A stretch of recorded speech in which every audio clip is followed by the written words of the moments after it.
세습도 하고 성추행도 하고 부담스럽게 전도하고 그러면서 돈은 많이 벌어요. 뭐 취미는 회사 회식 분위기 조지기, 그리고 회사 동료한테 일 던지고 예배 가기, 또 자기가 잘못해놓고 자기가 예수님이라도 됐냐 기독교인이라 핍박받는 척하고 비련의 주인공 되기. 이런 말 좀 그렇지만 그런 기독교인들 보면 명치 한 대 갈겨주고 싶지 않습니까?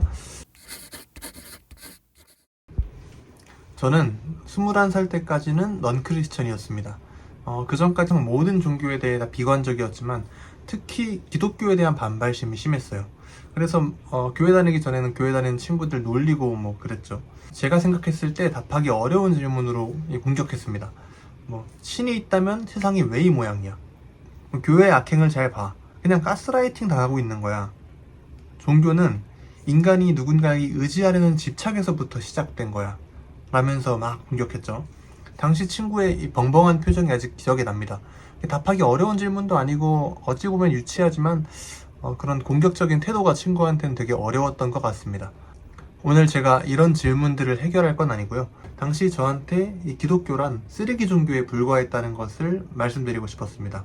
그럼 영상 제목으로 돌아가서 역겨운 행동만 하는 기독교가 왜 아직도 세상의 빛인가에 대해서 다뤄보겠습니다.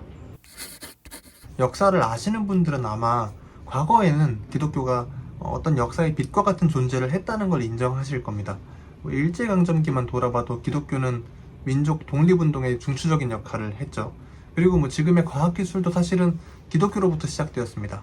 정확히 말하면 하나님이 우주의 이 세밀한 것들까지도 하나님의 질서대로, 순리대로 지으셨다라고 말하는 이 개념, 즉 우주를 관통하는 상위 논리체계가 있다라는 개념을 말하는 게 성경뿐이었습니다. 미국의 정치평론가이자 작가, 언론인인 벤 샤피로의 이야기를 들어보면요. 과학은 세상에 있는 법칙을 관찰하고 탐구하기 위한 목적으로 만들어졌습니다. 그래서 우주를 예로 든다면요. 우주를 관통하는 논리체계가 작동하지 않는다면 과학적 탐구라는 것이 무의미해질 수 있다고 말하는 것이죠. 어쩌라고? 그래서 지금은요. 현재가 중요하잖아요. 과거는 지나갔고 세습도 하고 성추행도 하고 부담스럽게 전도하고 그러면서 돈은 많이 벌어요. 예쁜 건물을 올리죠.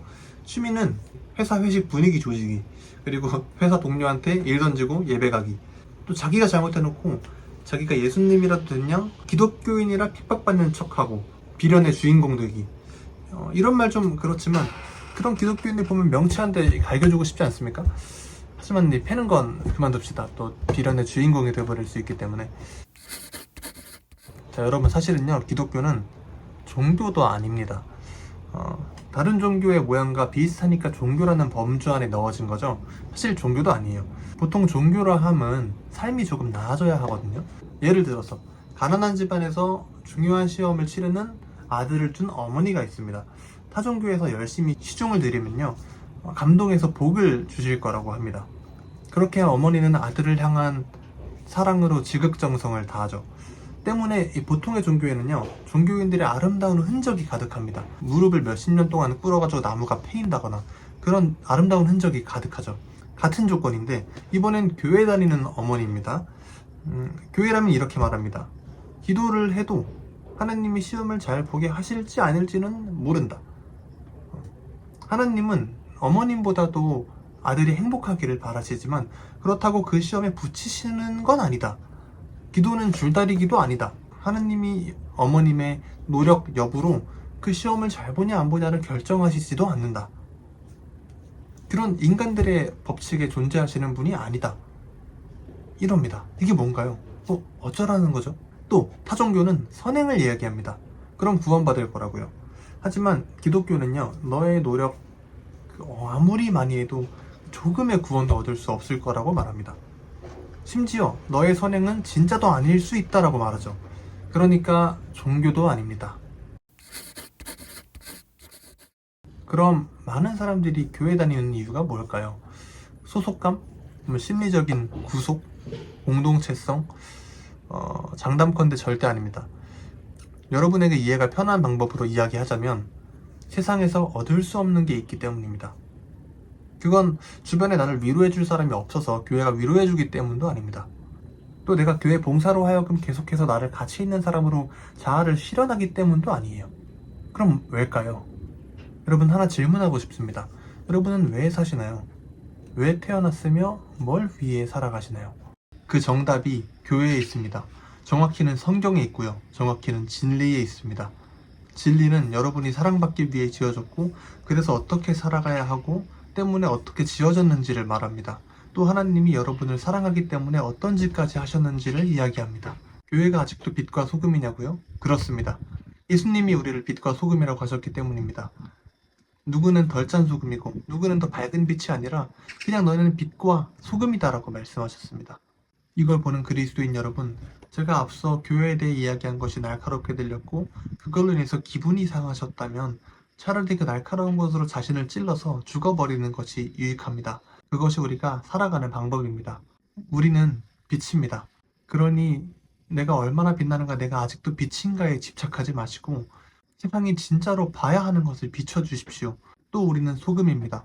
몸을 던져서라도 이 세상이 상하지 않도록 지켜주십시오. 그리고 오늘 영상의 주인공 예수님을 모르는 여러분, 교회는 여전히 죄인들의 모임입니다.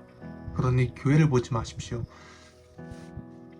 하나님을 보십시오. 하나님은 당신을 사랑하십니다. 또 변하지 않고 절대적이고 공의로운 사랑으로 이 세상을 망가지지 않게 운영하십니다. 우리가 얼굴을 모르기 때문에 또 제가 부족해서 더 근사한 설득을 할 수는 없습니다.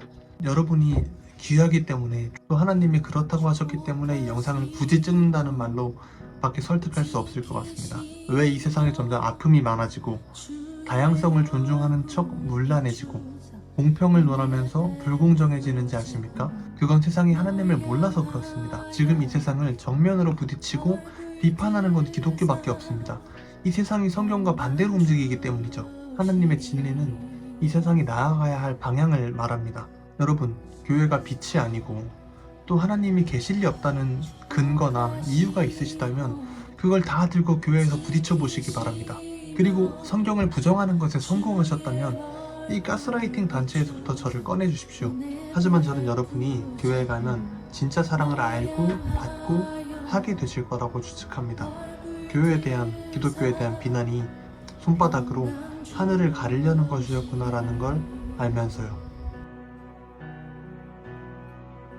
우리가 성경의 권고와 가르침을 그대로 실천하고 지킨다면 믿지 않는 사람들이 그리스도인들의 어리석은 행동 때문에 기독교를 비웃거나 조롱하는 일이 없어질 것이며 그들은 하나님의 말씀 앞에 바로 선 그리스도인들의 삶을 보고 기독교 안에 있는 진리의 실체를 확인하고 복음의 선포에 관심을 기울이게 될 것이다. 그리고 그리스도인들로부터 나오는 복음의 빛이 세상 사람들 앞에 밝히 비칠 것이며 세상 사람들은 그리스도인의 진정한 삶의 모습을 보고 그들이 믿는 하늘에 계시는 아버지께 영광을 돌리게 될 것이다.